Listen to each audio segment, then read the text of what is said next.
Welcome to the point. ఏపీలో ప్రచార పర్వం ప్రారంభమైంది.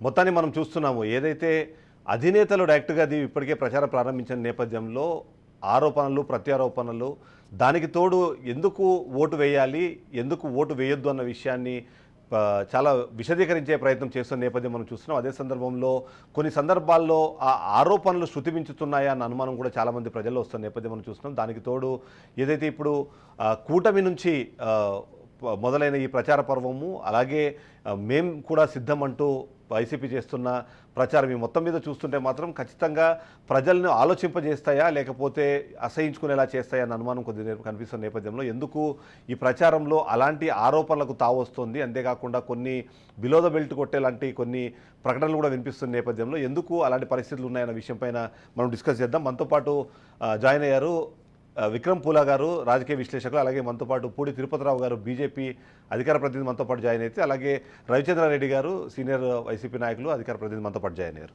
మొదటగా విక్రమ్ పూలా గారి దగ్గరికి వెళ్తే, విక్రమ్ గారు, మనం చూస్తాం యూజువల్లీ ఇంతకు ముందు అంటే ఎన్నికల ప్రచారం స్టార్ట్ అయింది అనగానే వాళ్ళ పార్టీకి సంబంధించిన సిద్ధాంతాలు, మేనిఫెస్టో లేదా పార్టీ అధికారంలోకి వస్తే ఏం చేస్తాము అనే విషయాలపైన ఎక్కువ డిస్కషన్ జరిగేది. కానీ ఈ మధ్యకాలంలో దానికన్నా ఎక్కువ ఆరోపణలకు మీద కానివ్వండి, లేకపోతే ఈ అవినీతి ఆరోపణలు, వీటికి తోడు కొన్ని పర్సనల్ విషయాలను కూడా మెన్షన్ చేసే స్థాయికి ఈ ప్రచారాలు వెళ్ళిపోతున్న నేపథ్యంలో మీరు ఎలా చూస్తారు దీన్ని? దానివల్ల నిజంగానే రాజకీయ పార్టీలకు అడ్వాంటేజ్ ఉంటుందంటారా?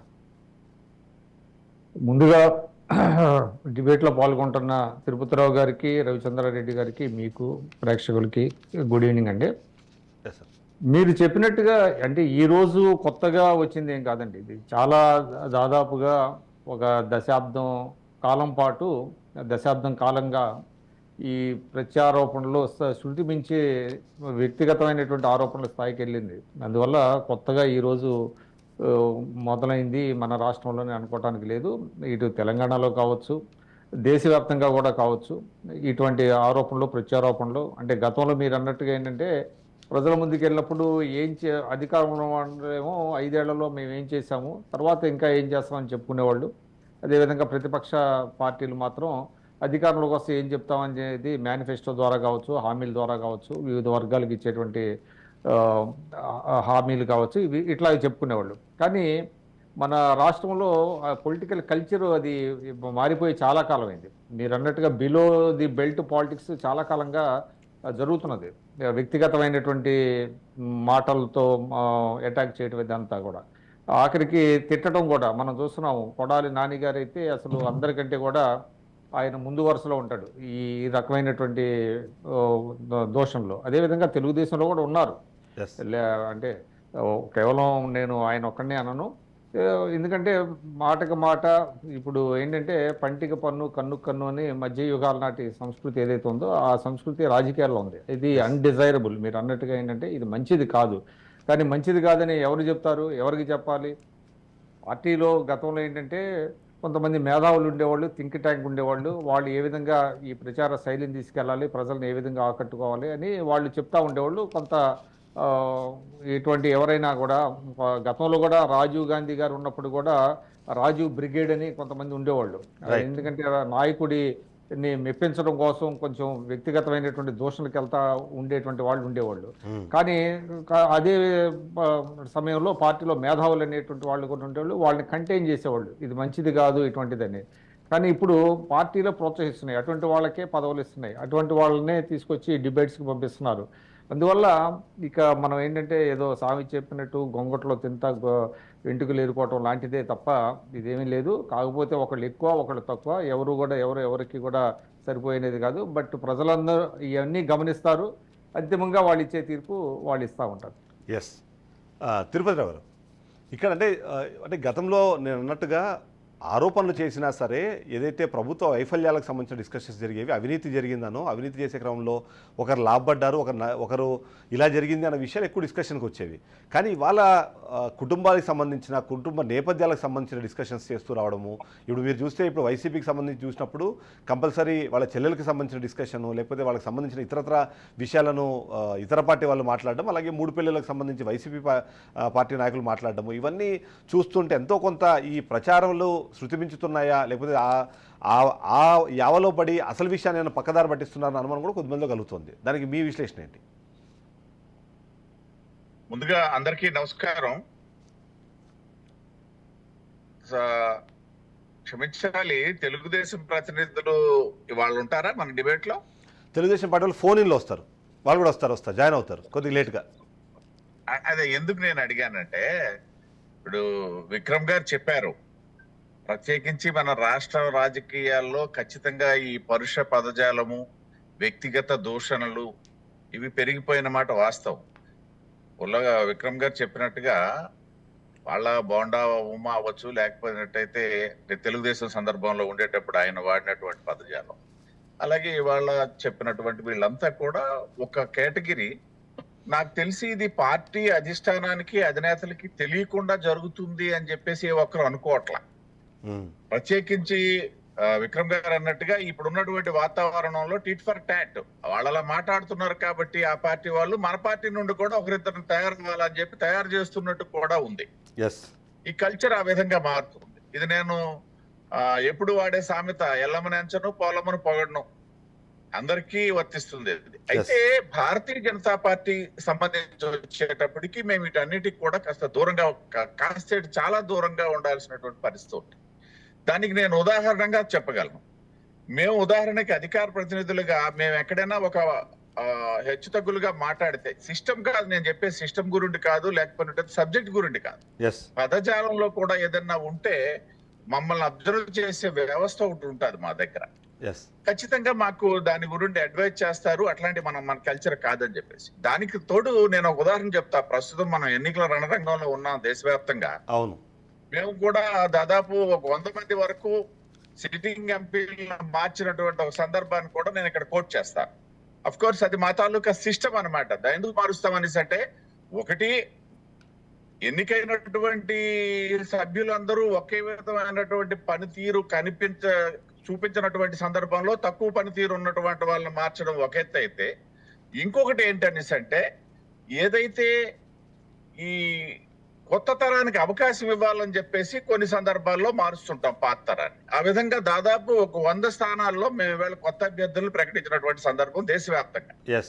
అందులో నేను ఎందుకు ఇది కోట్ చేస్తున్నానంటే, అందులో సుమారు ఒక 10 నుండి 15 మంది ఎవరైతే వారు పార్లమెంట్ సభ్యులుగా ఉండి ఈ పరుష పదజాలంతో ఆయా సందర్భాల్లో, అఫ్ కోర్స్ అది పార్టీ స్టాండ్ ని సమర్థించడానికి వాళ్ళు మాట్లాడారు.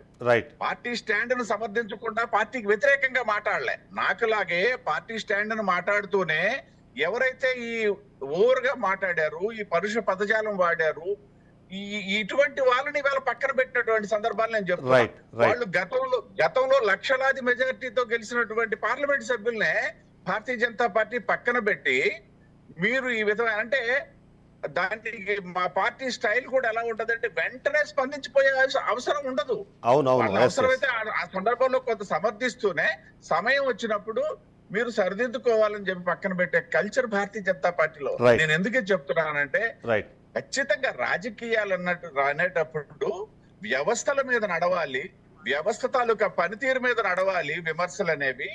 అంతేగాని వ్యక్తుల చుట్టూ తిరగడం ప్రారంభిస్తే ఖచ్చితంగా అక్కడ మళ్ళీ పరుష పదజాలము, ఈ బూతు పదజాలం, ప్రత్యేకించి ఆంధ్రప్రదేశ్ రాష్ట్రంలో మనం చూసుకున్నట్లయితే కొద్దిమంది వ్యక్తులు. ఒకసారి రవిచంద్ర రెడ్డి గారి దగ్గరికి వెళ్దాం. ఒకసారి అక్కడ నుంచి తీసుకుంటే మళ్ళీ మీ దగ్గరకు వస్తాను నేను. చాలా సందర్భాలతో విభేదిస్తాం కానీ పదజాలం విషయానికి వచ్చేటప్పుడు ఏ రోజు కూడా ఒక పదం ఎక్కువగా మాట్లాడడం కదా. రవిచంద్ర రెడ్డి గారు, కల్చర్ ఇవాళ అవసరం. రవిచంద్ర రెడ్డి గారు, నమస్కారం అండి. ఇప్పుడు మనము చూస్తున్నాం చిదంబరెడ్డి గారు, మీకు, విక్రమ్ పోలా గారికి, పూడి తిరుపతిరావు గారికి, సో రాజనేష్ ప్రేక్షకులందరికీ నమస్కారం. అయితే ముఖ్యంగా సంస్కారం గురించి మాట్లాడబట్టే, మా పూడి తిరుపతిరావు గారు సంస్కారవంతుడిగా ఉండబట్టే, అంకిత భావంతో ఒక పార్టీకి పరిమితం అవ్వబట్టే ఆయనకి మళ్ళీ కూడా టికెట్ రాలేదు. పార్టీలు మార్చి మరి కుట్రలు, కుతంత్రాలు, డబ్బు సంచులు, పారాచూట్లు వీటికి అలవాటు పడి స్పెషల్ ఫ్లైట్లో తిరిగే మొనగాళ్లకు మాత్రం మొన్న వచ్చిన మొనగాళ్ళు ఎవరైతే తెలుగుదేశం పార్టీ నుంచి వచ్చిన తాబేదారులు, మరి ముఖ్యంగా ఎవరైతే చంద్రబాబు నాయుడు గారు అనుయాయులుగా ఉంటారు వాళ్ళకి టికెట్లు వచ్చాయి. వాళ్ళ పార్టీ వాళ్ళ ఇష్టం, కానీ రాష్ట్రంలో జరుగుతున్న రాజకీయం గురించి ప్రజల్లోకి పోవాల్సిన అవసరం ఉంది. బీజేపీ అంటే భారతీయ జనతా పార్టీ దేశం అంతా, బీజేపీ అంటే ఆంధ్రప్రదేశ్ వరకు బాబు జోగులో పార్టీ, బాబు జోగులో పురంధేశ్వర్ గారి పార్టీని పెట్టేశారు. కాబట్టి ఖచ్చితంగా కూడా ఆంధ్రప్రదేశ్ లో ఏం జరుగుతుంది, ఎవరికి టికెట్లు ఇచ్చారు, సిద్ధాంతపరంగా సైద్ధాంతికంగా బీజేపీ సిద్ధాంతాలతో పోరాడిన వాళ్ళకి, ముఖ్యంగా మాధవ్ గారు లాంటి వాడు కానీ, పూడి తిరుపతిరావు గారు కానీ, విష్ణు గారు కానీ, లేకపోతే జీవేల్ గారు కానీ, సోమ వీర్రాజు గారు కానీ, ఒక మాజీ అధ్యక్షుడు, అవతల అక్కడేమో బండి సంజయ్ గారికి ఆయన మొన్న అసెంబ్లీ టికెట్ ఇచ్చారు, ఈ రోజు పార్లమెంట్ టికెట్ మళ్ళీ ఇచ్చారు. ఆయన అధ్యక్షుడిగా తీసినప్పటికీ ఆయన సముచితంగా గౌరవించారు. ఒక మాజీ అధ్యక్షుడికే ఒక టికెట్ దొరకలేదంటే కొత్త అధ్యక్షురాలు వచ్చిన తర్వాత ఎటువంటి సిద్ధాంతాలు ప్రాతిపదికత ఉన్నాయి? ఆమెమో బయట నుంచి వచ్చారు, ఆయనేమో సాంప్రదాయంగా బీజేపీలోంచి ఉన్నారు. రైట్. అయితే నన్ ఆఫ్ అవర్ బిజినెస్. కానీ ఆంధ్రప్రదేశ్ కు వచ్చేసరికి అన్ని విషయాలు ప్రజల్లోకి ఈ చర్చల ద్వారా పోవాలనే సిద్ధాంతంతో చెప్పడమే. ఎస్. అయితే ఇక్కడ అంటే అక్కడ ఉన్న ప్రజలు వాళ్ళ రెస్పాన్స్ కోసం, అంటే నేను ఎవరిని ఇక్కడ తప్పట్లేదు, అన్ని పార్టీలని కలిపే చెప్తున్నాను, అక్కడ ప్రజల రెస్పాన్స్ బాగుండాలని చెప్పి ఈ పంచ్ డైలాగులు వేయడము, లేకపోతే నేను చెప్పే కదా కుటుంబాలకు సంబంధించిన డిస్కషన్లు అక్కడ తీసుకొని రావడము, వీటి ద్వారా ప్రజలు ఆ కేరింతలు కొట్టడము, లేకపోతే వాళ్ళు ఏదో అరుపులు ఉంటాయో వాటికి ఏమైనా అట్రాక్ట్ అవుతున్నారా, దానికి అధినేతలు కూడా ఏమైనా అంటే అటువైపుగా మరలుతున్నారా అన్నది ఒక అనుమానం వస్తుంది. మీరేమంటారు? సార్, టీవీ మీడియా ఏదైతే ఎఫెక్టివ్ గా ప్రజల్లోకి చొప్పించి మనం అందరం న్యూస్ అనేది రోజు మొత్తంలో 2-3 సార్లు చూసే రోజులు పోయి రోజువారీగా 24 అవర్స్ న్యూస్ ఛానల్లో వచ్చి ఆ తర్వాత వాటిని కూడా టీవీలో చూడకుండా యూట్యూబ్ లో బిట్లుగా, అంటే లోపల కంటెంట్ ఒకటి ఉంటది, బయట చాలా ఎఫెక్టివ్ గా అనవసరమైన థంబ్నెయిల్ ఉంటుంది. అలాంటి రోజులు వచ్చిన తర్వాత ఎవరైతే పరుషంగా మాట్లాడతారో, ఎవరైతే బూతులు మాట్లాడతారో వాళ్ళకి రేటింగ్స్ ఎక్కువ, వ్యూస్ ఎక్కువ వస్తే వ్యూస్ ద్వారా సంపాదన రుచి మరిగిన యూట్యూబ్ లో కటింగ్స్ కోసం కొన్ని ఛానల్స్ సర్వైవ్ అవుతున్న తీరు చూస్తే ఖచ్చితంగా కూడా ఏదైతే ఆ రేటింగ్ స్టార్స్ మాట్లాడే బూతులకి వాళ్ళకే ఫైర్ బ్రాండ్లని, పార్టీ ప్రాతిపదిక వేరు, సిద్ధాంతం వేరు, ఈ రెండింటిని పక్కకు పెట్టి అన్యాయమైన దుర్మార్గమైన బూతులు మాట్లాడే వాళ్ళని పెద్దవాళ్ళని చేసి వాళ్ళకి రేటింగ్ కట్టి వాళ్ళకి ఉన్నతమైన పదవులు పెట్టి ఆ తర్వాత ఉన్నతమైన పదవుల్లోకి వచ్చాక కూడా ఉన్నతంగా మాట్లాడాలన్న ఆలోచన లేకుండా దురుత్సాహకరంగా మాట్లాడితే వాళ్ళు స్టార్ క్యాంపెయినర్స్ లాగానో స్టార్ లీడర్స్ లాగానో ఏదైతే ప్రొజెక్ట్ అవుతా ఉందో కలికాలం అంటాను. సిద్ధాంతం ఏమి అవసరం లేదు, రాద్ధాంతం చేసే వాళ్ళే ముఖ్యం అంటాను. అది ఏ పార్టీ అయినా కావచ్చు, irrespective of any party I'm saying categorical. కానీ ఇక్కడ సిద్ధాంతాల ప్రకారం ఎవరు మాట్లాడుతున్నారు? ప్రతిపక్ష నాయకులు గౌరవ ముఖ్యమంత్రి గారిని ఉద్దేశించి మాట్లాడేటప్పుడు, అయ్యా జగన్మోహన్ రెడ్డి గారు, మీరు మేనిఫెస్టో 129 హామీలు ఇచ్చారు, మీరు ఎన్ని అమలు చేశారు, ఎందుకు చేయలేదు?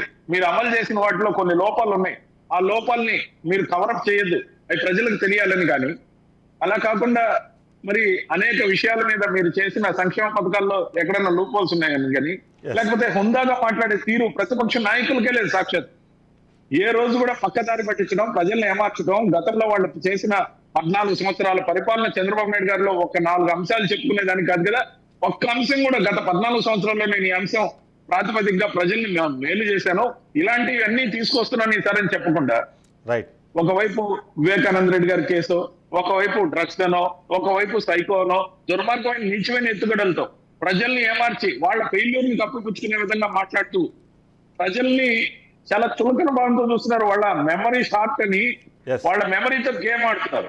ఖచ్చితంగా కర్రు కాల్చి వాత పెడతారు. మేమేం చేస్తున్నాం సార్? మా విమర్శలకి ప్రతి విమర్శలు మాత్రమే చేస్తున్నారు జగన్మోహన్ రెడ్డి గారు. అది కూడా మొదటి 5 నిమిషాల్లో 10 నిమిషాల్లో ముగించిన తర్వాత సుదీర్ఘంగా కనీసం 1 గంట పాటు మేము చేసిన కార్యక్రమాలన్నీ చెప్తూ ఇవి కొనసాగాలంటే తిరిగి ఇవన్నీ నేను చేసిన పనులని మీకు నేరుగా చేరి ఉంటే, ఇంటింటికి చేరి ఉంటే తిరిగి నన్ను ఆశీర్వదించమని కోరుతున్నారు. ఆంధ్రప్రదేశ్ లో ఇప్పుడున్న రాజకీయం ఒక హీరో వైఎస్ జగన్మోహన్ రెడ్డి గారికి విలన్ల సిండికేట్ ఏదైతే ఉందో కూటమి పేరుతో వస్తున్న 2 కూటములకి మధ్య జరుగుతుంది. రైట్. చాలా మంది అనుకుంటున్నారు రెండో కూటమి సపరేట్ అని. రెండో కూటమి కూడా లోపాయికరగా చంద్రబాబు చేతుల్లోనే ఉంది. ఇర్రెస్పెక్టివ్ ఆఫ్ ఎనీ కూటమి మొత్తం అన్ని కూడా ఒక 6 పార్టీలు 10 పార్టీలు ఏవైతే ఉన్నాయో, ఎల్ల మీడియా ఏదైతే ఉందో ఆ విషపత్రికలు ఇటు మీకు తెలిసిందే రోజువారీగా దాని మీద డిస్కస్ చేద్దాం. ఒకసారి టీడీపీ అధికార ప్రతినిధి పిల్లి మాణిక్యాలరావు గారు ఫోన్ లైన్ లో ఇదే విషయం పైన రెస్పాండ్ అయ్యేందుకు అందుబాటులోకి వచ్చారు. సార్ నమస్తే. నమస్తే అండి. ఇవాళ చూస్తున్నామంటే ఏదైతే ఈ ప్రచారాలు చేసే నేపథ్యంలో అక్కడ వస్తున్న ప్రకటనలు ఏవైతే ఉన్నాయో అవి ప్రజల్ని ఆలోచింపజేసేలా కాకుండా అసహించుకునే స్థాయికి తీసుకెళ్లే విధంగా కొన్ని అలాంటి మాటలు వస్తున్నాయి అన్నది ఇవాళ చాలామంది గమనిస్తున్నారు. విశ్లేషకులు కూడా అదే మాట చెప్తున్న నేపథ్యంలో మీరేమంటారు? మీ అబ్జర్వేషన్ ఏంటి? ఎందుకు ప్రజలు అంటే వాళ్ళు ఓట్లు వేయడానికి వాళ్ళని ఇంప్రెస్ చేయాలి కానీ బట్ ఇమ్మీడియట్గా అక్కడ వచ్చే క్లాప్సో లేకపోతే కేరింతలో వాటికి అలవాటు పడడానికి ప్రయత్నాలు జరుగుతున్నాయా అన్నది ఒక అనుమానం వస్తుంది. ఏమంటారు? ఎక్కడ జరిగింది ఈ రోజు? ఇప్పుడు జగన్మోహన్ రెడ్డి మాట్లాడినటువంటి మాటలను కనుక మీరు చూసుకుంటే దాదాపు 5 సంవత్సరాల క్రితం వివేకానంద రెడ్డి గారిని అత్యంత దారుణంగా చంపేశారు. చంపేసినప్పుడు ఎవరు చంపారో తెలియదు. చంద్రబాబు నాయుడు గారే చంపుతున్నారు, మా తాతను చంపాడు, మా నాయన్ని చంపారు, నా మీద అటాక్ చేశారు, కాబట్టి చంద్రబాబు నాయుడు ఇదంతా చేశారని చెప్పేసి వాళ్ళ పత్రికల్లో రాశాడు. ఆ తర్వాత సిబిఐ ఎంక్వైరీ కోరాడు. ఈ రక్త మడుగుల్లో నుంచి ఆయన ముఖ్యమంత్రి అయ్యాడు. ఓకే, ముఖ్యమంత్రి అయిన తర్వాత జగన్మోహన్ రెడ్డి చెప్పింది నిజమైతే, దోషులు గనక తన కుటుంబానికి సంబంధించినటువంటి వాళ్ళు కాకపోతే, ఆ దోషంలో ఇతర పాత్ర కనుక లేకపోతే ఈ 5 సంవత్సరాల నుంచి దోషులు పట్టుకోవాలి కదా, దోషులు పట్టుకొని శిక్షించాలి కదా. నెంబర్ 1.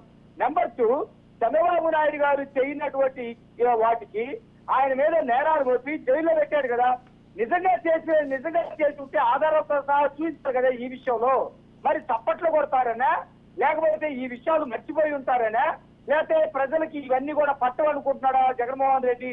ఈ రోజు దేవుడికి తెలుసు ఎవరైతే చిన్నానని చెప్పారో చిన్నానికి తెలుసు, వివేకం గారికి అని చెప్తున్నాడు. అంటే ఇక్కడ రాజ్యాంగంతో పని లేదు, చట్టంతో పని లేదు, సెక్షన్లతో పని లేదు, న్యాయస్థానాలతో పని లేదు. కానీ అవి రెండు మీరు చెప్పిన రెండు సందర్భాలు విచారణలో ఉన్న 2 విషయాలను మీరు తీసుకొని వచ్చి మీరు దాన్ని ఇప్పుడు ప్రస్తావించడం పైన ఖచ్చితంగా రెస్పాండ్ అవ్వాల్సిన నేపథ్యం ఉన్నది అనేది తను గమనించారేమో, అందుకే దానికి ఆన్సర్ చెప్పాల్సిన అవసరం వచ్చిందేమో అన్నది కదా. ఇప్పుడు ఒకటి మీరు చెప్తున్నది వివేకానంద రెడ్డి మర్డర్ కేసుకు సంబంధించి అది సిబిఐ విచారణలో ఉంది, దానికి సంబంధించి అక్కడి నుంచి రెస్పాన్స్ రావాలి. రెండోది మీరు అన్నట్టుగా చంద్రబాబు నాయుడు అరెస్టుకు సంబంధించి మాట్లాడాలనుకున్నా సరే కంపల్సరీ అది కూడా విచారణలో ఉంది.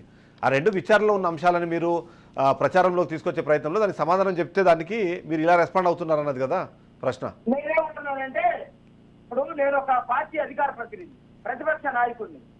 జగన్మోహన్ రెడ్డి ఒక రాష్ట్రానికి ముఖ్యమంత్రి. ఈ ఏదైతే ఈ రాజ్యాంగ వ్యవస్థ ఉందో దాంట్లో ప్రధానమైనటువంటి వ్యక్తి రాష్ట్రానికి. ఆయన ఎందుకు మాట్లాడాడు? రైట్. వివేకానంద రెడ్డి విషయం, హత్య విషయం ఎందుకు మాట్లాడాడు? ఓకే, మాట్లాడాడు, సంతోషం. 5 సంవత్సరాల నుంచి ఎందుకు మాట్లాడలేదు? 5 సంవత్సరాల నుంచి కోర్టులో ఉందని మాట్లాడలేదా? ఈ రోజు కోర్టుకు బయటకు ఏమైనా వచ్చిందని మాట్లాడాడా? ఓకే, ఆ రోజు అధికారంలో రావడానికి అది ఉపయోగపడింది కదా, ఈ రోజు మళ్ళీ అధికారంలో రావడానికి ఉపయోగించుకుంటాడా? ఓకే, సిబిఐ దగ్గర ఉంది, అదే సిబిఐ ఎందుకు సహకరించలేదు Jaganmohan Reddy? Okay, right. Ravichandra Reddy garu respond అవుతున్నారు మీ ప్రశ్నలకి. మాణిక్యాలరావు గారు ఏదైతే మాట్లాడుతున్నారో చూస్తారా, ఎంటైర్ మాటలన్నీ కూడా వివేకానంద రెడ్డి గారి మర్డర్ కేసు గురించి మాట్లాడి డిబేట్ మొత్తాన్ని కూడా ఆ వైపు మాత్రమే క్రోడీకరించి ప్రజల్లో ఇదొక్కటే చర్చలో ఉండేలాగా మాట్లాడుతున్నారు. రైట్. గతంలో 14 సంవత్సరాలు ముఖ్యమంత్రిగా పనిచేసిన చంద్రబాబు నాయుడు గారు ఇచ్చిన 650 హామీల్లో మొదట పెట్టిన 5 సంతకాల్లో ఒకటి అమలు చేయకుండా మళ్ళా సూపర్ 6 అని బౌండరీకే బాహర్ పోయే పార్టీ ఏదైతే ఉందో టీడీపీ, దాని గురించి ప్రజల్ని మర్చిపోయి ఏమార్చి మంత్రమేయాలని చూస్తున్నారు. నేను అనేది జగన్మోహన్ రెడ్డి గారు ఈ ఎత్తుగడ గురించి తెలుసు కాబట్టే ఈ ఎలక్షన్ అజెండా అది కాదు. ఈ ఎలక్షన్ అజెండా ఏవైతే విచారణ సంస్థలు ఉన్నాయో, సిబిఐ కావచ్చు, అంతకు మించి కావచ్చు, ఏదైనా కేసులు ఉంటే వాటి పనిని వాటిని చేయనిద్దాం. కానీ వాళ్ళ ఎత్తుగడ, టీడీపీ ఎత్తుగడ, కూటమి ఎత్తుగడ ఏంటంటే రాబోయే ఎలక్షన్ లో చెప్తున్నా రాష్ట్ర 10 రోజులు లేదా 15 రోజులు కుదిరితే ఇప్పటి నుంచే రోజువారీగా ఈ అంశాల చుట్టూనే ఎల్లో మీడియా తండ్రిగా, యూట్యూబ్ లో తనగా వీళ్ళందరికీ అదొక్కటే అజెండా ఇచ్చి అరవండి, తిట్టండి, ఆరోపించండి, ఈ లోపల ఎలక్షన్ గడిచిపోద్ది. అంటే మేము చేసిన మంచి పనులు 2,70,000 కోట్ల ప్రజలకు ఇచ్చిన సంక్షేమం, 4 సీపోర్ట్లు, 10 హార్బర్లు, సాఫ్ట్వేర్ కంపెనీలు, ఐటీ హిల్ మార్కెట్ వైజాగ్, కావాల్సినన్ని మేళ్లు ఏవైతే ప్రజలకు చేసామో వాటి గురించి చర్చ జరగకూడదు. ప్రజల మైండ్ ని పొల్యూట్ చేసి ఎమోషనల్ గా ఆరోపణలు చేసి మేము చేసిన మంచి పనులు మరుగున పట్టాలని ఏదైతే దుర్మార్గమైన యత్నం ఉందో సాక్షాత్ ముఖ్యమంత్రి గారే ఒకసారి ఆన్సర్ ఇచ్చారు. రోజు ఎవరైనా రోజు మేము చూసుకుంటాం. మాణిక్యాలరావు గారు మీరేదో రెస్పాండ్ అవుతున్నారు. నేను అదే అంటున్నాను, నువ్వు ఎన్నికలకి 2019 ఎన్నికలకు వచ్చేటప్పుడు నువ్వు చెప్పినటువంటి హామీలు ఏవైతే ఉన్నాయో 99% అమలు చేయలేదు. అమరావతి ఇక్కడే ఉంటుందన్నావు, నాశనం సార్, చేసావు. 129 హామీలు మేము ఇచ్చాం. నాశనం చేసావు. 129 ఒకసారి మనం హామీలు డిస్కషన్ డిబేట్ అవుతున్నాం మనము. నేను ఆ వైపు కూడా డిస్కషన్ తీసుకెళ్తాను. నేను మణికల్ రావు గారు డిస్కషన్ డిబేట్ అవుతుంది, నేను డిస్కషన్ అటువైపు తీసుకెళ్తాను ప్లే కంపల్సరీ. విక్రమ్ గారు ఇక్కడ గతంలో ఇప్పుడు నేను ఒకటి చెప్పదలిచానండి ఎస్ ఎస్ ఒక అంశాన్ని. ఇప్పుడు 2019లో అధికారంలోకి వచ్చిన తర్వాత జగన్మోహన్ రెడ్డి గారు ఒక మాట చెప్పారు, నేను 6 నెలల్లో ఒక మంచి ముఖ్యమంత్రిని అనిపించుకుంటాను అని ఆయన చాలా స్పష్టంగా మాట్లాడారు. అవును. జనరల్ గానే ఆ సందర్భంలో అందరం ఏమనుకున్నారంటే ఆయన కొన్ని విక్రమ్ గారు 1 సెకండ్ ప్లీజ్. మాణికల్ రావు గారు చెప్పండి. నేను మీ వాయిస్ తీసుకుంటా ప్లీజ్, ఒక్క నిమిషం ప్లీజ్. విక్రమ్ గారు మాట్లాడుతున్నాను, నేను మీ వాయిస్ తీసుకుంటాను, ఒక్క నిమిషం ప్లీజ్. ఎస్. ఇప్పుడు జగన్మోహన్ రెడ్డి గారు ఒక మంచి ముఖ్యమంత్రి అవుతాను, 30 ఏళ్ల వరకు నేనే ముఖ్యమంత్రి అన్నారు. కానీ దురదృష్టవశాత్తు ఆ దిశగా ఆయన మంచి ముఖ్యమంత్రి అనిపించుకునేటువంటి కార్యక్రమాలు డే 1 నుంచే చేయలేదు. ఎందుకంటే ఇప్పుడు ఆ కేసుకు సంబంధించి మాట్లాడుతున్నారు కాబట్టి నేను 2-3 అంశాలు మాట్లాడతాను. ఎస్. ఇక్కడ తెలుగుదేశం వెర్షన్ మిగతా వెర్షన్ అని కాదు.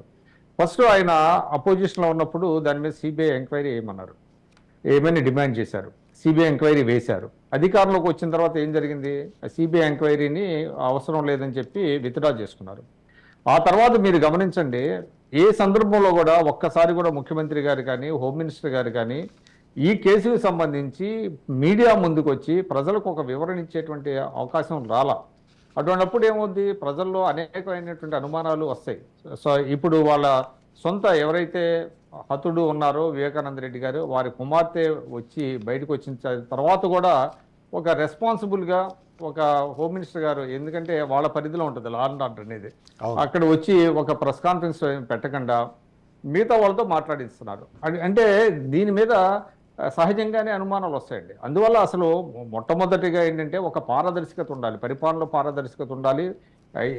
రెగ్యులర్ ఇంటర్వెల్స్ లో ముఖ్యమంత్రి గారు మీడియాతో ఒకసారి తిరుపతిరావు గారిని ఒక్క నిమిషం నన్ను లెట్ మీ కంప్లీట్. నేను కంప్లీట్ జస్ట్ పాయింట్ మీకు యాడ్ చేస్తారా?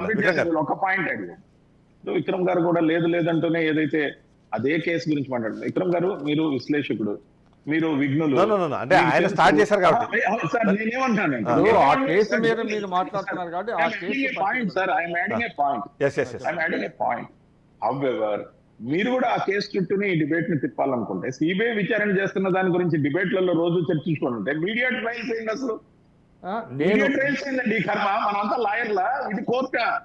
ఇది చర్చించుకోవాల్సిన మీడియా ప్లాట్ఫామ్ గా ప్రజలకు పనికొచ్చే విచారణలో ఉన్న కేసుల గురించి ఆ ఎల్లో మీడియా దరిద్రులు ఏదైతే చేస్తున్నారో అదే విధంగా అందరం మాట్లాడితే, అంటే పనికొచ్చే అంశాలు అమ్మఒడి గురించి కానీ, విద్యా దీవెన వసతి దీవెన గురించి కానీ, రైతు భరోసా గురించి కానీ, డ్వాక్రా రుణమాఫీ మేము చేసిన దాని గురించి కానీ ఒక్క అంశం కూడా చర్చకి రాకూడదు. ఈ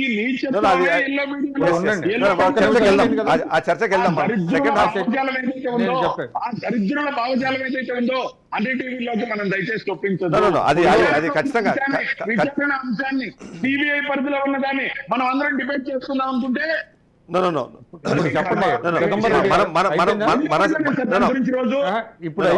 మనకి స్కోరింగ్ పాయింట్స్ ఏంటి అన్నది ఖచ్చితంగా మనం డిస్కస్ చేద్దాం. రాజేంద్ర రెడ్డి గారు, మీకు స్కోరింగ్ పాయింట్స్ ఏంటి అన్నది, మీకు స్కోరింగ్ పాయింట్స్ ఏంటి, బీజేపీకి టీడీపీకి అలాగే స్కోరింగ్ పాయింట్స్ ఏంటని ఖచ్చితంగా మాట్లాడదాం. ఐ డోంట్ యాక్సెప్ట్ అండి. ముఖ్యంగా కావాలని మొత్తం కేసును పరిష్కరించేది వీళ్ళు కాదు. కేసు మీద డిస్కషన్ మనకి అవసరం లేదు. ఖచ్చితంగా we will object and we will obstruct.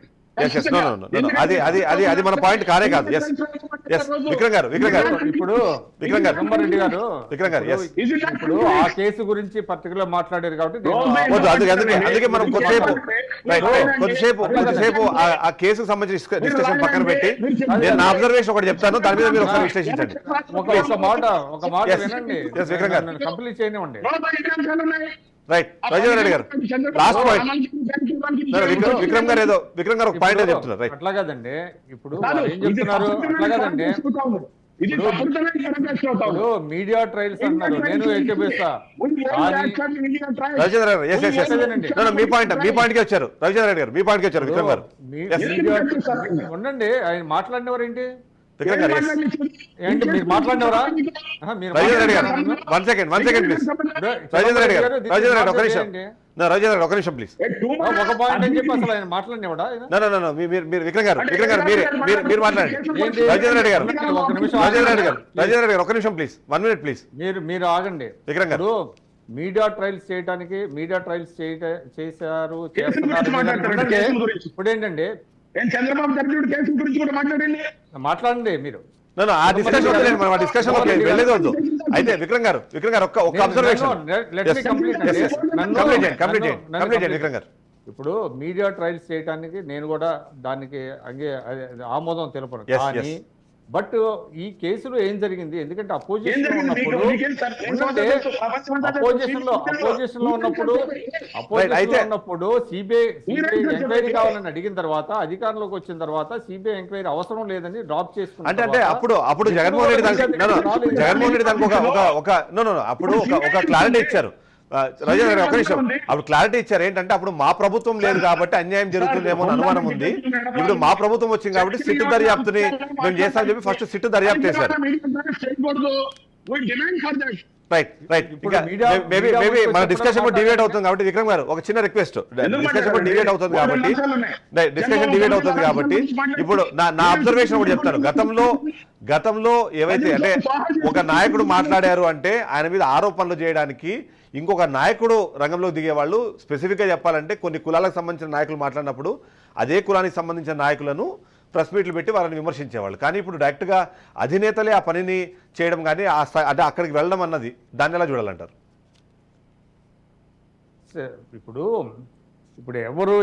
ఎవరు మొదలు పెట్టారు ఏంటి అనేది పక్కన పెడితే 2019లో నేను ఏం చెప్పాను, ఇందాకే చెప్పా, జగన్మోహన్ రెడ్డి గారు నేను ఒక మంచి ముఖ్యమంత్రిని అనిపించుకుంటాను, 30 ఏళ్ళు ఈ రాష్ట్రంలో పరిపాలిస్తానన్నారు. దానికి తగినట్టుగా వ్యవస్థలను రూపొందించారా? మొదటిసారి ఆయన ఏం చేశారు? ప్రజా దర్బార్ అనేది కూలగొట్టారు. అది మంచి ముఖ్యమంత్రి చేసే పని. ఇల్లీగల్ అది ఏంటి? దాని మీద ఒక ఎంక్వైరీ వేయాలి, ప్రాసెస్ ఉంటుంది.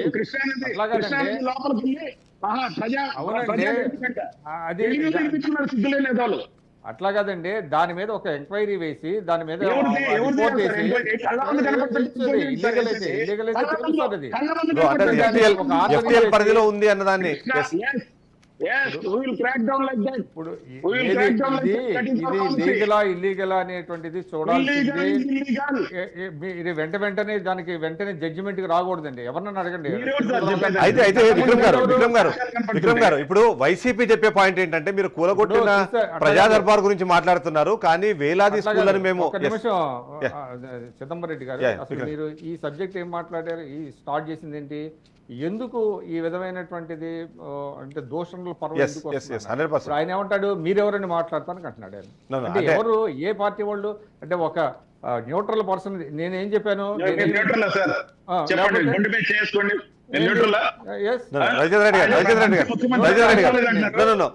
విక్రమ్ గారు,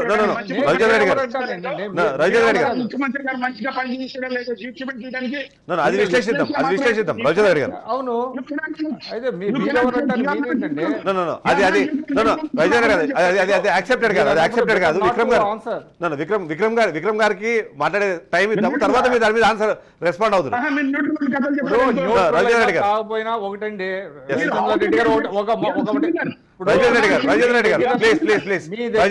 మీ దగ్గర ఒకసారి విక్రమ్ గారు మాట్లాడిన తర్వాత మీరు రెస్పాండ్ అవుతారు ప్లీజ్. మాట్లాడుతుంటే లైవ్ లో పోతుంటే మీకు టైం ఇస్తాం. సార్ జనం ఆయన అన్ని పనికిమాల మాటలన్నీ అలా కాదు. రాజేంద్ర రెడ్డి గారు ప్లీజ్ ఆ పదజాలం వద్దులేండి. రాజేంద్ర రెడ్డి గారు, మన డిస్కషనే అలాంటి పదజాలం ఎందుకు?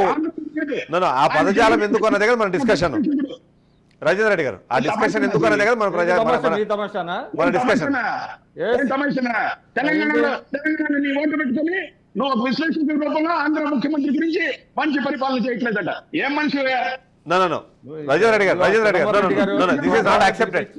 Rajendra Reddy garu, this is not accepted. Rajendra Reddy not accepted. ఆయన పాయింట్ చెప్పనివ్వండి, తర్వాత మీరు దానికి ఎంత కావాలో మీకు అంత టైం ఇస్తాను నేను. ప్లీజ్ వద్దు వద్దు క్రాస్ టాక్ వద్దు ప్లీజ్. పాయింట్ కంప్లీట్ జనాలకు వ్యతిరేకంగా ఉండే మాటలు కోణాలు కావాలని చెప్తే మధ్యలో వస్తాం సార్. నో ఎస్ మీరు ఒకవేళ నిజంగా కరెక్షన్ ఉన్నా మీ పాయింట్ ఉన్నా మీకు అవకాశం ఇచ్చిన మీరు మాట్లాడతారు. సార్ ఆయన విక్రమ్ గారు ప్రవచనాలు చెప్పించుకోండి, లేకపోతే రైట్. విక్రమ్ గారు మేము ఉన్నప్పుడు అలా జరుగుతుంటే మేము ఊరుకోం. రైట్. విక్రమ్ గారు చెప్పండి. ఎస్ ఇప్పుడు నేను అంటే నా ప్రశ్న ఏంటంటే ఇంతకు ముందు అట్లా నాయకులని టార్గెట్ చేయడానికి ఓన్లీ నాయకులు ఉండేవాళ్ళు, ఇప్పుడు అధినేతలే డైరెక్ట్గా దిగిపోతున్నారు. దాని అబ్జర్వేషన్ ఏంటి అసలు? ఎందుకు అంటే అట్లా వెళ్ళడానికి ఏం కారణం అని చూస్తున్నారు మీరు? కారణం ఏముందండి, ఇప్పుడు మనకు కనపడుతుంది కదా, ఇప్పుడు లైవ్లోనే చూస్తున్నారుగా మీరు. ఇప్పుడు క్వశ్చన్ అండి, ఒక క్వశ్చన్ ఎవరు వేశారు, ఏ పార్టీ వాళ్ళు వేశారు, మీ దగ్గర సమాధానం ఉంటే ఆ సమాధానం చెప్పాలి. అంతేగాని ఫలానా ఆయన వేశాడా, బీజేపీ వాళ్ళు వేశారా, టీడీపీ వాళ్ళు వేశారా, లేకపోతే ఇంకొక పార్టీ వాళ్ళు వేశారా అనేది కాదండి అక్కడ క్వశ్చన్. మీ దగ్గర కరెక్ట్ ఆన్సర్ ఉంటే ఆన్సర్ చెప్పాలి, ప్రజల దగ్గరికి వెళ్ళి చెప్పాలి. ఇవాళ నేను ఎందుకు చెప్తున్నా అంటే వివేకానంద రెడ్డి గారి హత్య కేసుకి సంబంధించి ఒక్కసారి కూడా అధికారికంగా ఒక డీజీపీ గారు కానీ, లేకపోతే హోమ్ మినిస్టర్ గారు కానీ, ముఖ్యమంత్రి గారు కానీ మాట్లాడిన సందర్భం ఉందండి. ఎందుకు ప్రెసిపిటేట్ అయింది ఆ సమస్య, ఎందుకు జటిలమైంది? ఎందుకంటే పారదర్శకత లేకపోవటం. ఎప్పటికప్పుడు మీరు ప్రజలకి ఇన్ఫర్మేషన్ పంపిస్తా ఉంటే ఇంత జటిలం అవ్వదు, దాని మీద ఇంత డిస్కషన్ కూడా జరగదు. అది గ్రహించాలి. ఆ పాయింట్ మీరు ఆన్సర్ చెప్పండి. నిజంగానే దాన్ని పారదర్శకంగానో లేకపోతే ఎప్పటికప్పుడు అప్డేట్స్ ప్రజలకు ఇచ్చుంటే 5 సంవత్సరాల తర్వాత మరొకసారి ఎన్నికల నేపథ్యంలో దాని గురించి మాట్లాడుకునే అవసరం. అది ముఖ్యంగా చెప్తే కడప జిల్లాకి వెళ్ళి మీరు ప్రచారం ప్రారంభించినప్పుడు మీరు మాట్లాడే దాంట్లో దానికి ఒక సింహభాగం ఇవ్వడము అది అవసరం వచ్చేది కాదేమో అన్నది కదా. ఇప్పుడు 1:17 పాటు నిన్న మీటింగ్ జరిగింది సార్. నేను పొద్దుటూరులోనే ఉన్నా. 1:17 పాటు మీటింగ్ లో ఆయన 12 నిమిషాలు 2 అంశాలు టచ్ చేశాడు. వైజాగ్కి సంబంధించిన అంశం, వివేకానంద రెడ్డి గారికి సంబంధించిన అంశం. ఇద్దరు చెల్లెల్ని పురికొల్పి ఏ విధంగా తన మీద దాడి చేయడానికి, ముఖ్యంగా ఇటువైపు బీజేపీతో అధికారికమైన పొత్తు, అటు కాంగ్రెస్ తో అనఫిషియల్ పొత్తు. ఎందుకంటున్నామంటే అనకాపల్లి ఎంపీ టికెట్ తీసుకున్న సీఎం రమేష్ గారు, చంద్రబాబు నాయుడు గారు ఎంత అన్యోన్యంగా ఉంటారో అందరికి తెలిసిన సత్యం. ఆయన 30 కోట్ల రూపాయలు ఈ మధ్యనే ఎలక్టోరల్ బాండ్స్ ఇచ్చారు. ఏది ఈ మధ్య బీజేపీలో ఉండి కాంగ్రెస్ పార్టీకి ఎలక్టోరల్ బాండ్స్ ఇచ్చారు. దాని తర్వాత షర్మిలమ్మ గారు జాయిన్ అయ్యారు. ఇవన్నీ కూడా ఏదైతే కనపడుతున్నాయో సాక్ష్యాధారాలు, అవన్నీ తెలిసిన తర్వాత ఆయన సబ్జెక్ట్ లో టచ్ చేశారు. ఈ విధంగా నా ఇంట్లో వాళ్ళని కూడా ఎక్కతోలి ఖచ్చితంగా కూడా కడప పులివెందుల్లో రేపు వాళ్ళతో పోటీ చేయించి తద్వారా ఎలక్షన్ లాస్ట్ 10 రోజులు, ఇప్పుడు మనం ఏ అంశం తీసుకున్న డిబేట్ ని 1 గంట పాటు చర్చ జరిగితే దాంట్లో 40 నిమిషాల పాటు ఈ కేసుల చుట్టూ తిప్పి రాష్ట్రాన్ని అధోగతి పాలు 14 సంవత్సరాలు పరిపాలించిన చంద్రబాబు నాయుడు గారు ప్రజలకు ఏమీ చేయలేదు, సున్నం పెట్టాడు. ఆయన ఏమన్నా చేశాడు ఆంధ్రప్రదేశ్ ప్రజల కంటే? కేవలం మోసం మాత్రమే చేశాడు, మోసం మాత్రమే చేస్తాడని తెలుసు వీళ్ళందరికీ. సార్ ఈ పాయింట్ చెప్పండి, మీరు ఎందుకు గత 5 సంవత్సరాల్లో అధికారికంగా దానిపైన ప్రకటన లేకపోవడము? జన్మభూమి కమిటీలు సార్, నేను అనేది ఏదైతే 12 నిమిషాలు మాట్లాడిన సబ్జెక్ట్ మీద విశేషంగా జరుగుతుంది.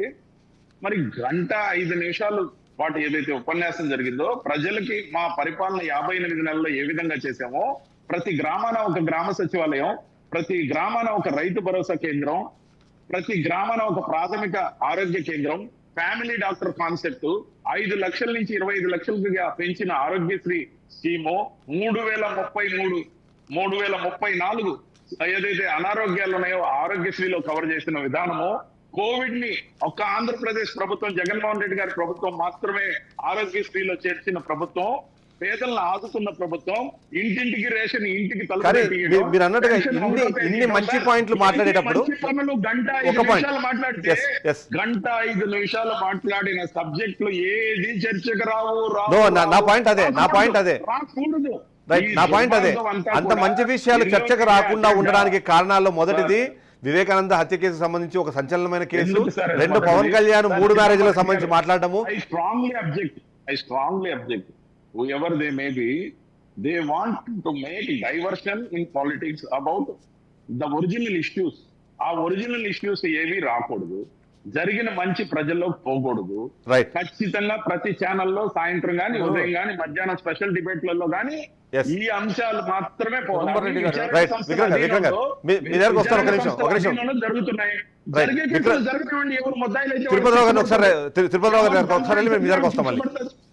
మిగతా అంశాలు ఎందుకు మాట్లాడటం? రైట్. తిరుపతిరావు గారు,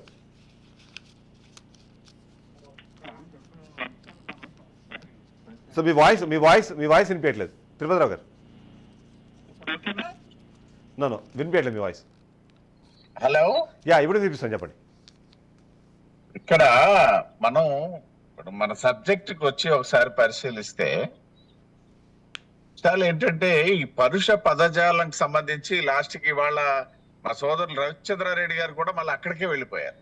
అంటే సార్ నేను దూషించలేదు, తిట్టలేదు సార్, నేను అడ్డుకున్నాను. అదే అదే అదే అదే చెప్తున్నా.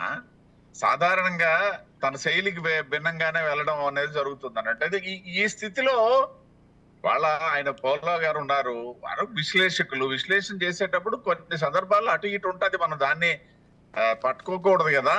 అయితే నేను ఒక విషయం స్పష్టం చేస్తాను. రాష్ట్రంలో ప్రస్తుతం ఉన్నటువంటి పరిస్థితుల నేపథ్యంలో మీరు ఒక మంచి పాయింట్ లేవదెచ్చారు. ఏదైతే గతంలో ఒక క్యాస్ట్ వాడు అంటే ఒక బీసీ వాడు ఏదైనా మాట్లాడితే ఆ అదర్ పార్టీ నుండి ఇంకొక బీసీని పెట్టి ఆ ప్రెస్లో మాట్లాడించడం, అట్లా కౌంటర్ ఇవ్వడం ఇట్లా జరిగేది. ఇవాళ అది కాకుండా డైరెక్ట్ అధినేతలే. నేను దానికి చంద్రబాబు గాని లేకపోతే జగన్మోహన్ రెడ్డి గారికి కానీ ఇవంతా అదే అతీతులని నేను చెప్పట్లేదు, అందరూ అదే పరిస్థితి వచ్చింది.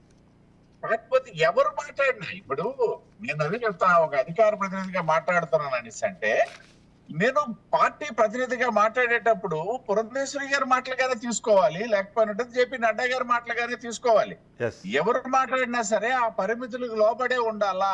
అధినేత మాట్లాడినా, అధికార ప్రతినిధి మాట్లాడినా, మరొకరు మాట్లాడినా సరే ఉండాలనేది మనం ఒక నియమంగా పెట్టుకునేటప్పుడు ఇట్లాంటివి ఏవి కూడా. కానీ ఇప్పుడు ఇవాళ రేపట్లో ఒకరు హార్ష్గా మాట్లాడి దానికి స్మూత్గా ఇంకో రెస్పాన్స్ ఇస్తే అంటే అది ప్రజల్లోకి వెళ్ళదు అన్న ఒక అనుమానము. లేదు అంటే అంటే అంత హార్ష్గా ఆన్సర్ చేయకపోతే వీళ్ళు భయపడిపోయారో లేకపోతే మెత్తబడిపోయారో ఇట్లాంటి విశ్లేషణలు వినిపిస్తాయి అన్నది కదా ఇవాళ నాయకుల్లో ఒక రకమైన అనుమానం.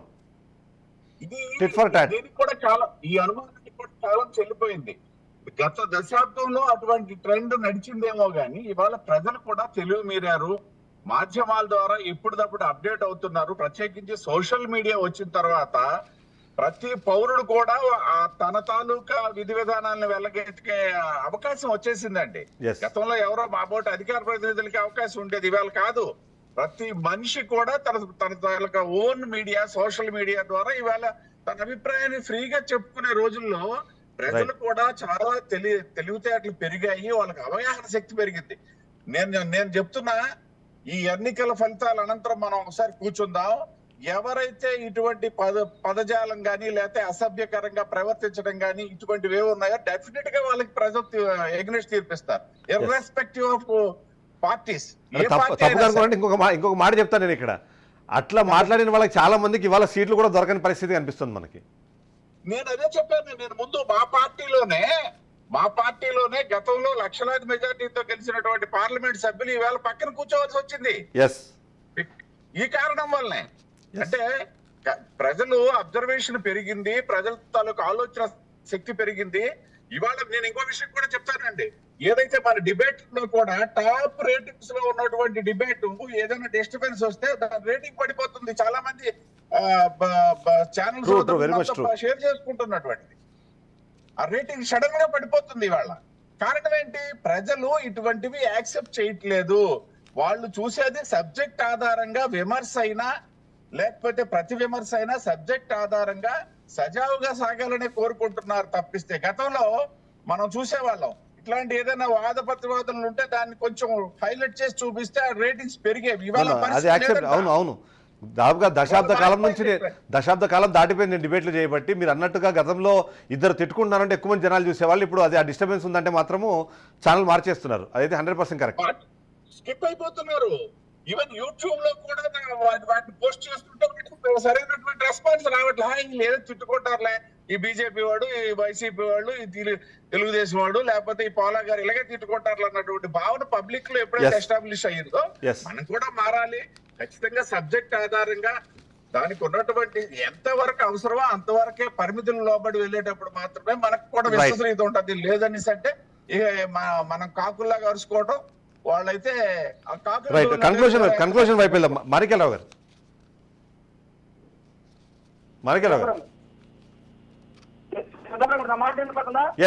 చెప్పండి. కన్క్లూజన్ వైపు వెళ్దాం. ఇప్పుడు ఏదైతే అంటే ఇప్పుడు పరుష పదజాలం అన్నదాన్ని టీవీ డిబేట్లలోనే యాక్సెప్ట్ చేయని పరిస్థితుల్లో ప్రజలున్న నేపథ్యంలో అట్లాంటిది బహిరంగ సభల్లోనూ ప్రచార సభల్లోనూ అలాంటి వర్డ్స్ వాడడం ద్వారా ప్రజల్లో ఎంతో కొంత దాని మీద నెగిటివ్ ఇంపాక్ట్ క్రియేట్ చేసే అవకాశం లేదంటారా? అది ఓట్లపైన ప్రభావం చూపే అవకాశం లేదంటారా? ఖచ్చితంగా ఉంటుంది. నాకు ఒక అవకాశం ఎస్ రాజశేఖర రెడ్డి గారు, చంద్రబాబు నాయుడు గారు ఇంకొకళ్ళు ముఖ్యమంత్రిగా ఉన్నారు.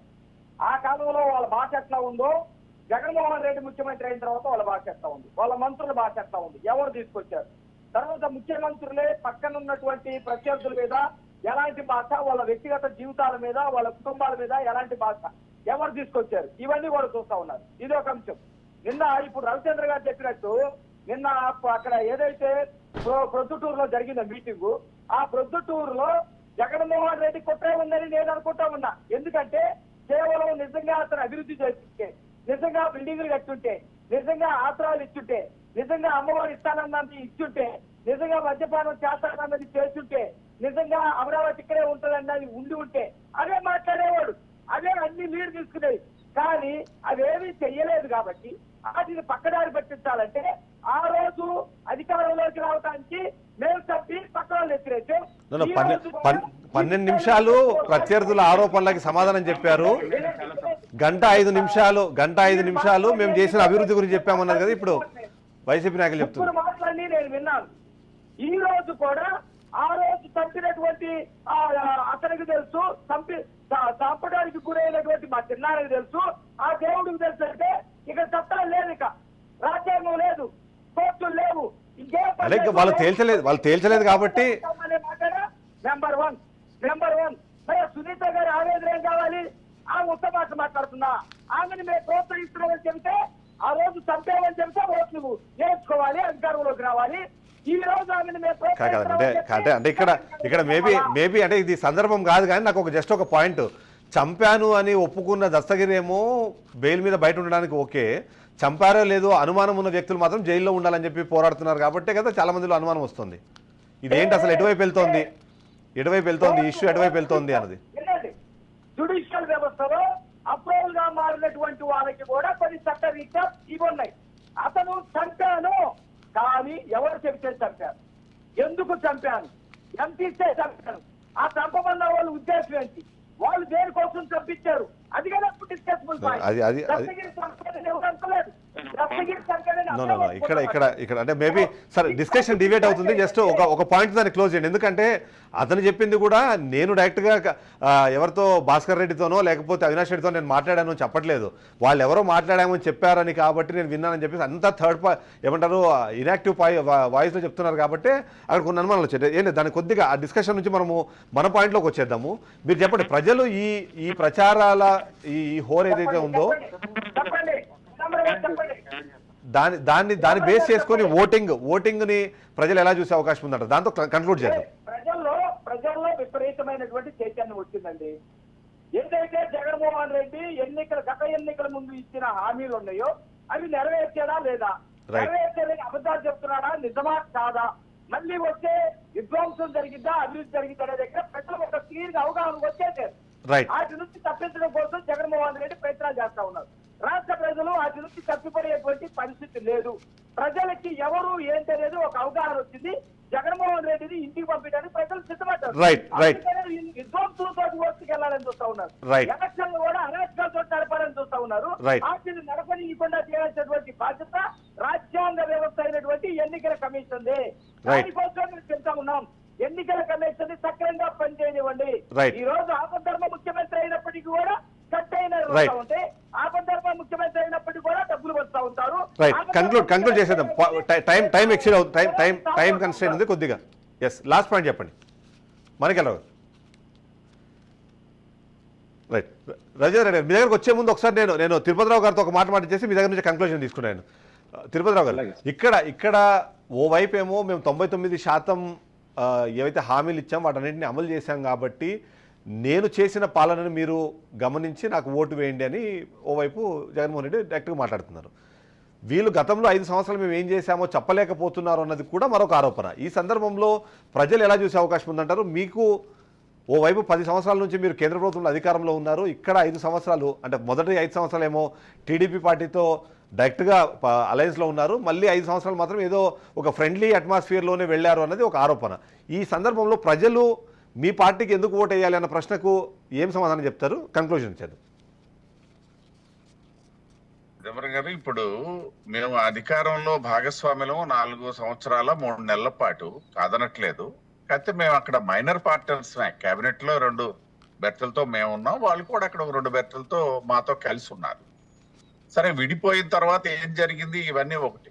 రెండోది, ఇప్పుడు వైసీపీ ఏదైతే ఒక వాదన తీసుకొస్తుందో, మేము ఇది చేశాము అని చెప్పి ఓట్లు అడుగుతున్నాము, మీరు అప్పుడు ఏం చేశారు అని చెప్పేసి ఇప్పుడు ఓట్లు అడుగుతారు అనేసి, అంటే ఇది ఒక విచిత్రమైనటువంటి వింత వాదన. ఆ రోజు తెలుగుదేశం పార్టీ ఏం చేసిందా చెయ్యలేదా అనే దానికంటే మీరేదో చేస్తారని చెప్పేసి మీకు అధికారం ఇచ్చారు, వాళ్ళని పక్కన కూర్చోబెట్టారు. ఆ నేపథ్యంలో ఇవాళ తీసుకునేటప్పుడు గత తాలూకా తెలుగుదేశం పార్టీ గత పాలన సంబంధించి ఇవాళ ప్రజలు తీసుకుంటారు, ఆ తాలూకా ఆలోచన తీసుకుంటారు అనేసి, అంటే అది అవివేకమే అవుతుంది. Right. ఖచ్చితంగా అధికార పార్టీ, ఇవాళ మేము కేంద్రంలో ఉన్నాం, మేము ఏం చేసామో చెప్పి మేము అధికారం అడుగుతాం, అధికార పార్టీ చేయాల్సింది అదే. ప్రతిపక్ష పార్టీ తాలూకా ప్రధానమైనటువంటి బాధ్యత లేకపోతే ఓట్లు ఆడడానికి ఒక అస్త్రము ఏంటనేసి, అంటే పాలక పక్షం తాలూకా వైఫల్యాల్ని ఎండగట్టి నిలదీయడం. Right. ఇది సహజ రాజకీయ సూత్రం. ఇది చిదంబరం రెడ్డి ఈ గారు, నేపథ్యంలో ఏంటంటే గతంలో తెలుగుదేశం ఫెయిల్ అయింది కాబట్టి ఇప్పుడు ఎవరు ఓట్లు వేస్తారు అనుకునేసి, అంటే that is not correct. Right. Last point. కాబట్టి మేము చిదంబరం రెడ్డి గారు, ఎస్, రాజేంద్ర రెడ్డి మీకు ఇస్తాను అవకాశం. విక్రమ్ గారు మీద కన్క్లూడ్ చేస్తాను. అదే కన్క్లూషన్. ఇప్పుడు జనరల్గా ఏంటనంటే, ఏ ప్రభుత్వం అయినా, ఎంత వరస్ట్ ప్రభుత్వం అయినా కూడా కొన్ని విజయాలు ఉంటాయి, కొన్ని అపజయాలు ఉంటాయి. విజయాల మీద ఎవరు చర్చించరండి, అపజయాల మీదనే చర్చిస్తారు. ముఖ్యంగా ఎన్నికల ముందు ఏదైతే ఎలక్టోరల్ ఇష్యూస్ అయినాయో వాటిని మాత్రం ఖచ్చితంగా ప్రజలు ప్రశ్నిస్తారు. అది మనం అందరం అర్థం చేసుకోవాలి. ఎందుకంటే సమాజం అనేది తనంతట తానుగా కొంత అభివృద్ధి చెందుతూనే ఉంటుంది. కాబట్టి కేవలం వాటిని చూసే మేము ఓట్లు అడిగేది అధికార పార్టీ చేస్తుంది. కానీ వైఫల్యాలు, అదేవిధంగా లోపాలు, వీటి మీద ఖచ్చితంగా ప్రతి వాళ్ళు ప్రశ్నిస్తారు. కాబట్టి వాటిని ఎందుకు ప్రశ్నిస్తున్నారు, వీటిని ఎందుకు ప్రశ్నిస్తారంటే, ఎస్, అది ప్రజాస్వామ్యంలో, అది డెమోక్రసీ. ఈరోజు మీరు కళ్ళు తెరిచి ఇప్పుడే ఈ విధంగా జరుగుతుంది కాదండి, అనాదిగా జరిగేటువంటిది. 2 తప్పులున్నా 3 తప్పులున్నా ఆ తప్పుల్ని ఎత్తి చూపిస్తారు. వాటికి వివరణ ఇచ్చుకోవాల్సినటువంటి బాధ్యత ప్రతి పాలక పార్టీ మీద ఉంది. ఇక్కడ వైఎస్ఆర్సీపీ కాదు, ఏ రాష్ట్రంలో ఏ పార్టీ ఉన్నా కూడా చేస్తారు. అది ముందు గ్రహించకుండా ఎదురు దాడి చేయటం, ఇంకేదో చేయటం. ఎందుకంటే ప్రభుత్వాల బాధ్యత ఏంటంటే తమ వైఫల్యాలు అని ప్రజలు ఏదైతే అంటున్నారో దాన్ని అడ్రస్ చేయాల్సినటువంటి అవసరం చాలా ఉంది. అందువల్ల ఆ కోవలోనే వాళ్ళు వివేకానంద రెడ్డి గారి హత్య, ఎందుకంటే ఆ రోజు నారాసుర రక్త చరిత్ర అన్నారు. ఎస్, చంద్రబాబు నాయుడు గారు నిజంగా చేయించుంటే అది ఎస్టాబ్లిష్ చేసి ఉండాలి ఈ పార్టీకి. అందువల్ల ప్రజలు కొన్ని అనుమానాలు వస్తాయి. అంతే తప్ప ఎదురు దాడి చేస్తాము, నువ్వేం పార్టీ, నువ్వేంటి, అదేంటి, నేనే పర్సనల్ కాదు, అది that won't solve any problem అండి. అది దాని వల్ల ఉపయోగం ఏం లేదు, అది నేను చెప్పదలుచుకున్నాను. ఆ ప్రాబ్లం ని సాల్వ్ చేసే పని తీసుకున్న బాధ్యత రాజ్యాంగ వ్యవస్థ ప్రకారం సిబిఐ హ్యాండ్స్ లో ఉంది. Let the CBI decide.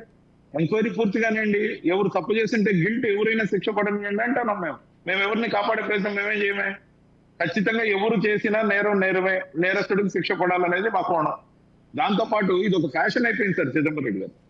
ఎవరైనా దొరికిపోయినప్పుడు అప్రూవర్ గా మారిపోవటం, అప్రూవర్ ఎవరో ఒకరి పేరు, ఒక దేశ అధ్యక్షుడి పేరు, ఒక సినిమా యాక్టర్ పేరు, ఒక పక్క దేశం అధ్యక్షుడి పేరు, మరి ఇంకెవరిదైనా చెప్పేస్తే ఆ కేసు వగదు తెగదు. కాబట్టి అప్పుడు దాకా వాళ్ళు దర్జాగా బయట ప్రపంచంలో తిరుగుతూ, వీలైతే వేరే పార్టీలో చేరి రాజకీయాలు మాట్లాడుతూ, డైరెక్ట్ గా ముఖ్యమంత్రి గారిని విమర్శిస్తూ, ఎంత దుర్మార్గమైన వ్యవస్థలో ఉన్నామో మనం ఆలోచించండి. ఇంకొక మాట చెప్తా సార్. ఆంధ్రప్రదేశ్ రాజకీయం 2024లో వైఎస్ జగన్మోహన్ రెడ్డి ముఖ్యమంత్రిగా కొనసాగించమని చేస్తున్న అభ్యర్థన, మళ్ళీ తనని ఎన్నుకోమని చేస్తున్న చంద్రబాబు నాయుడు గారి అభ్యర్థిని ఎవరైతే ఎండోర్స్ చేస్తున్నారో బీజేపీ గాని లేకపోతే జనసేన గాని, గతంలో ఏం చేస్తారో అనేది క్రెడిబిలిటీ అనేది ఖచ్చితంగా కంపారిజన్ తీసుకోమని ప్రజలకు చెప్తున్నాం. గతంలో వాళ్ళు 3 ఉన్నప్పుడు మిమ్మల్ని ఏ విధంగా ఏమార్చారు, మోసం చేశారు, ఒక్క హామీ అమలు చేయకుండా మిమ్మల్ని నిలువున ఉంచారనేది అతన్నే ముఖ్యమంత్రి అభ్యర్థిగా తిరిగి ఎండోర్స్ చేయడానికి మళ్ళా తగుతున్నామా అని చెప్పి వీళ్ళు కలిసి వస్తున్నారు. గమనించమని ప్రజలకు అప్పీల్ చేసే అవకాశం ఖచ్చితంగా మాకు ఉంది. మాకు క్రెడిబిలిటీ ఉంది. వాళ్ళకి క్రెడిబిలిటీ లేవు. మాకు ఎథిక్స్ మోరల్స్ ఉన్నాయి, వాళ్ళకి ఎథిక్స్ మోరల్స్ లేవు. ఈ రోజు కూడా సింగనమల్లో చంద్రబాబు నాయుడు గారు మాట్లాడుతూ నేను హత్య చేశానా, మీరేమన్నా చేశారా, మీరేమన్నా చంపేశారా అంటే ప్రజలకు ఉపయోగపడే అంశాలు కానీ, ఈ ప్రభుత్వం చేసిన అంశాల్లో లోపాలు కానీ, గతంలో తాను ఏమీ చేయకుండా ప్రజల్ని మోసం చేశాననే అంశాన్ని కవరప్ చేయడం కోసం Yes. ఒక కేసు చుట్టూ ఈ రాజకీయాన్ని మరో 46 రోజులు నడుపుతాము అంటే అదే డిబేట్లు జరిగితే ప్రతిరోజు మేము కొట్లాడతాం. రైట్, ఫైనల్ గా ఇప్పుడు ప్రతిపక్షాలు చేస్తున్నది సంస్కారవంతమైన భాషలోనే కొట్లాడతాం. రైట్, ప్రతిపక్షాలు చేస్తున్న దాంట్లో చాలా కీలకమైన పాయింట్ ఏంటంటే మీరు చేసిన అభివృద్ధి గురించి, అంటే మీరు ఏదైతే మీకు స్కోరింగ్ పాయింట్స్ ఉన్నాయో వాటిని మీరు చూపిస్తున్నారు. బట్ అదే సందర్భంలో మీరు చేయలేని విషయాల్ని మీరు 99.9% అని చెప్పి మీరు చెప్తున్నారు కానీ బట్ అంత సీన్ లేదు అక్కడ. చాలా అంత సీన్ లేదంటే ప్రజల్ని డిసైడ్ చేయనిద్దాం సార్. 46 రోజులు ఉంది. నా మాట కాదు అది, నా మాట కాదు. ఇప్పుడు 85% రాలేదు. ఎక్కువ ఛానల్స్, ఎక్కువ పేపర్లు, ఎక్కువ యూట్యూబ్ ఛానల్స్ తోనే బతుకుతున్నాడు చంద్రబాబు నాయుడు. మేము జనంలో బతుకుతున్నాం, జనంతో బతుకుతున్నాం, జనం కోసమే పనిచేస్తున్నాం. Let the people decide.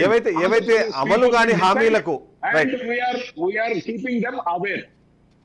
అమలు కాని హామీలకు సంబంధించిన సమాధానం చెప్పేవాళ్ళు ఎవరు? అది ఒకే ఒక హామీ సంపూర్ణ మద్యపాన నిషేధం తప్ప ప్రతి హామీని అడ్రస్ చేశాం. Right, we challenge that. Right, thank you very much Rajani Reddy గారు. విక్రమ్ గారు, కాదు.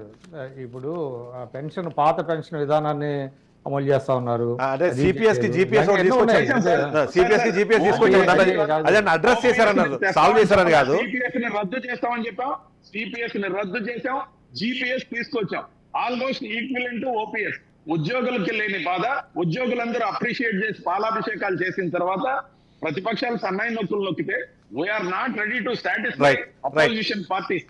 We have to satisfy the బాధితులు ఎవరైతే ఉన్నారో, ఆ ఎంప్లాయీస్ ఎవరైతే ఉన్నారో, ఆ ప్రజలు ఎవరైతే ఉన్నారో వాళ్ళ కోసం మేము పనిచేస్తాం. ప్రతిపక్షాలని, ఎల్లో మీడియాని సాటిస్ఫై చేయడానికి మేము లేదు. Right, thank you very much Rajani Reddy గారు, thank you very much Vikrampula గారు, అలాగే తిరుపతిరావు గారు, మాణిక్యాలరావు గారు, స్పెషల్ థ్యాంక్ యూ. ఇది మనం చూస్తున్నాం, మొత్తానికి అధినేతలు మాట్లాడుతున్న మాటల్ని ప్రజలు చాలా నిశ్చితంగా గమనిస్తున్నారు. దాని బేస్డ్గా నిజంగానే ఓట్లేసే పరిస్థితి వస్తే మాత్రం దానివల్ల ఇబ్బందులు తలెత్తే అవకాశం ఉందనేది మనకు కనిపిస్తుంది. ఎవరు ప్రారంభించారన్నది పక్కన పెడితే కనీసం ఇక్కడైనా ఆగిపోవాలని కోరుకుందాం. ఇది ఇవాల్టి షో. రేపటి షోతో మళ్ళీ కలుద్దాం. Stay tune.